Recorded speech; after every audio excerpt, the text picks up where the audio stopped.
120 நாட்களில் வேத வாசிப்பு பகுதியின் 38வது நாளில் வேதாகம விளக்கத்தின் சுருக்கம்.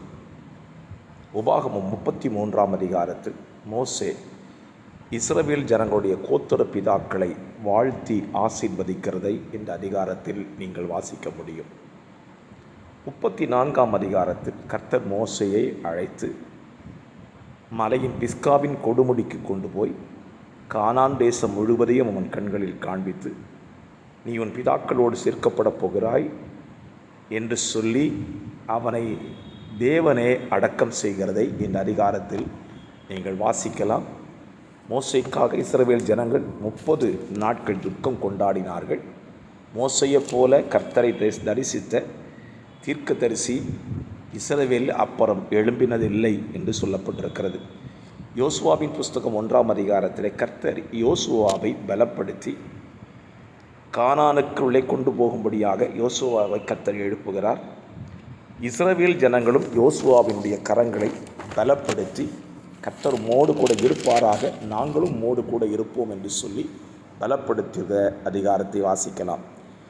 யோசுவா 2ஆம் அதிகாரத்தில் 2 வேவுகாரர்கள் எரிகோவை வேவு பார்க்க போனதையும், அவர்கள் வேசியின் வீட்டிலே தங்கியிருந்த ராகாப் என்கிற வேசியின் வீட்டிலே மறைக்கப்பட்டு பின்பு அவளாலே பத்திரமாய் அனுப்பி வைக்கப்பட்டும், எரிகோவின் ராஜாவின் வேலைக்காரர்கள் இவர்களை கண்டுபிடியாமல் போனதை குறித்தும் இந்த அதிகாரத்தில் எழுதப்பட்டிருக்கிறது.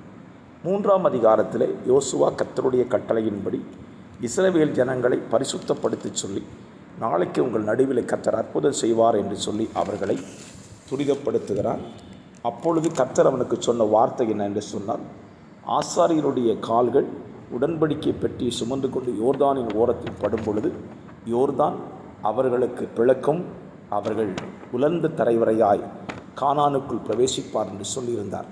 அப்படியே இந்த சம்பவம் இந்த அதிகாரத்தில் நடந்ததாக வாசிக்க முடியும். ஆமென். மாலை தியான பகுதி 1 தீமோத்தேயு 2ஆம் அதிகாரம் 6ஆம் அதிகாரம் வரைக்கும்.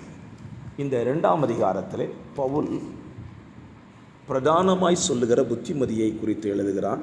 எல்லாருக்காக நாம் ஜெபிக்க வேண்டும் என்று சொல்லி அவன் எழுதுகிறான். எல்லா மனுஷனும் ரட்சிக்கப்பட வேண்டும் என்பதை குறித்தும் எழுதுகிறான். சபையிலே ஸ்திரீகள் புருஷர்கள் எப்படி நடந்து கொள்ள வேண்டும் என்பதை குறித்தும் இந்த அதிகாரத்தில் விரிவாய் எழுதுகிறான்.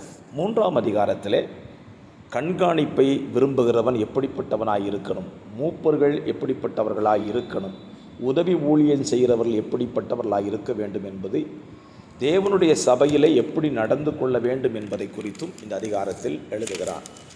4ஆம் அதிகாரத்தில் மனசாட்சியில் சூடுண்ட பொய்யர்கள் போதிக்கிற காரியத்துக்கு விலகீறு என்று எழுதுகிறான்.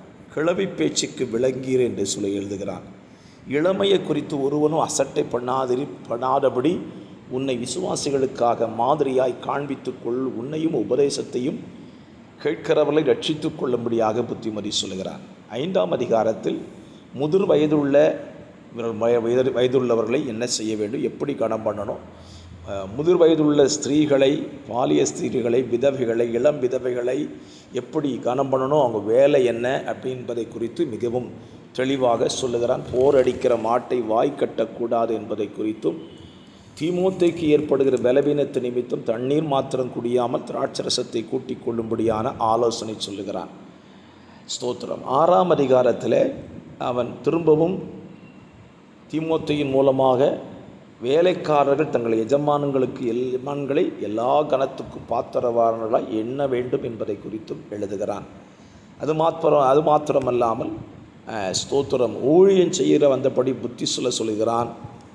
இருமாப்புள்ளவன் ஒன்றுமறியா தர்க்கங்களை வாக்குவாதங்களை நோய் கொண்டவனாய் இருக்கிறவர்களை குறித்து கவனமாக இருக்க சொல்லுகிறான்.